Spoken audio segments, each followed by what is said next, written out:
All right, the Reds, Monday's talking Reds after Liverpool beat Spurs 2-1 at Wembley. I think, 2-1 doesn't really reflect how much we battered them, really, does it? Second half, especially. You know what I mean? I think there's a period of about 5 minutes, about 78 to about 83, where we could have scored, and I'm no scientist, 24 goals. We just sort of passed up the opportunity to do so because, for a variety of reasons, I think the thing that no one's talking about Salah is I think there's still something in his brain there when we're bang on top where he's going. I'll show this fella from last season. I think there's something about Kane, you know, the fact that he steals the goal, he claims the goal. There was all the stuff that was going on around. You saw it with the Liverpool players at the time. There was tons of needle. And I think everyone's talking about Salah and they're trying to do a Salah and Mane thing. I think this was as simple as Salah wanted to score a goal and that fella's ground. Yeah. He wanted to score a goal and that fella's ground. And possibly for Salah especially, give it a bit of a big one. Like, this is how good I am. This is how good we are. Get used to this. And I think that was what was in his mind actually more than the idea of anything else. I think strikers always want to score. But I think that was what was sort of, and it was like it was so easy for them. Listen, they should be better, and between all of them, they should be sticking it in the back of the net at least once or twice more. But it was almost like it was so easy. You can understand them getting that mentality, can't you? Of, well, it's all right. Another chance is going to come in a minute because we just keep cutting them apart. I think with Salah as well, like, you know, you're right in that for whatever reason, he did want to score, and you've seen Klopp go mad that he didn't pass because he kept hold of it, he tried to score, he tried to shoot. But I almost think there's a positive to be taken out of the fact that, like, he's not playing that well. He's not playing as well as we've seen him play. Because I almost think, well, we've won 5 out of 5, and it's the first time since 1990 we've done that and all the rest of it and all the lovely stats that are kicking around. But what we're doing right now isn't superstar-led. No. It's team-led. Do you know what I mean? It's system-led. It's a group of lads who are confident that they can go out and get a result anywhere, it looks like now. Well, the big one for me on Saturday was Firmino. His best performance of the season by a mile. In a lot of other games, he hasn't played that well at all. I thought he was terrific right the way through the 90 minutes. I think partly because of how Spurs play. The midfield has a really good second half. I think the first half Spurs are just trying to go so direct and cut the midfield out. At times you couldn't get a sense, certainly watching it on the telly, what our midfield were doing and where they were playing. And then second half when Spurs changed a little bit, tried to play through us a bit more. You know, the midfield just won the battle. The battle was in front of them and they won it, so they were great. But all the way through the game, you know, they could have been outnumbered in there. Spurs were doing not dissimilar to Leicester, packing that little middle bit of the pitch and making it hard for us and being direct. I thought Firmino was just constantly brilliant all the way through the game, holding it up much better, bringing people into play, but just being an absolute nuisance. You know, the work ethic out of him. It's as though he wants to just grab the game, put it in a headlock and walk it around the playground on days like that. And that's what he was doing. You know, I thought it was a spectacular performance. Well, we've only done this twice before, started this well to a season.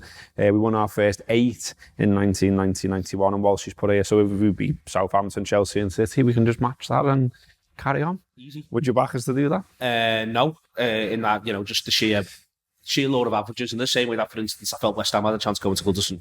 It's the idea of It's great that, by the way, wasn't it? You don't lose 5 on the bounce. Do you know what I mean? If you're a half decent side, you don't lose 5 on the bounce. In the same way that you can be a great side and you won't necessarily win 8. That said, I'm saying I wouldn't back us to do it. There's every chance we do it. You know, we'll go into the game against Southampton, massive favourites. Chelsea haven't been tested yet, and I still would like to see what we can do to them. If they're shipping early goals to Cardiff City, I do think, what about the Reds? We have got a bit of an advantage over City. You know what I mean? We know that from last season that they will be worried about coming to Anfield and facing us. So they're all 3 games that we may well kick all 3 off as favourites, which is mad, you know. But yeah, I think we can do it. I just think, sometimes a bad day at the office, someone misses the chances. You know, even this one against Tottenham, they could have had a penalty at the end. The referee could have given that. And then suddenly they step up, it's 2-2. Although Alisson would have saved it. But they step up and it's 2-2. And we find ourselves going, oh God, what might it be? And that's off playing really well second half and creating a ton of chances. But we've just got to enjoy this, you know, where our target isn't last season. But last season, we've already got 1/5 of the points we got last season. We played 5 games, we've got 1/5. Also, as well, against the top 6 away, we only got 1 point. Yeah. And so we've already bettered that as well. So, it's a great time to be a Red. We've got PSG next, obviously, to look forward to. Under the lights, Anfield, Europe, all that. All the stuff we're good at. And we get to buzz off Everton as well. I think we should say that. You know, they've got a new manager, they've got new players, and seemingly they're still shit. I was in the gym this morning, and you know, I'd forgot my headphones, so I was having to listen to conversations going on around me. And one fella walked in, seen another fella, both Blues, and he was like, "Tell you what, Sam wouldn't have lost that, you know." I was just like, yes, they want Big Sam back, do they? Yeah. Get to do all the gravy jokes again if that happens, don't I? It'd be absolutely fantastic. I can't see it. All sensible blues will be sensible blues, and we'll just go. It was a bit one of them. To be fair to them, it was a bit one of them. Like, all of a sudden, what West Ham are good? You're messing. It was like West Ham worked out to be good at 15 minutes in, and just went from there. But it was so Everton as well that the Yarmolenko's getting the goals when they literally should have signed them or could have signed them, and then he turns up at West Ham and he's slotting worldies. A lot of the blues I follow on Twitter were just going, "This is the most Everton thing I've seen in a while." Like, they were almost like fair play toffees. Yeah, can't argue with you. Well in.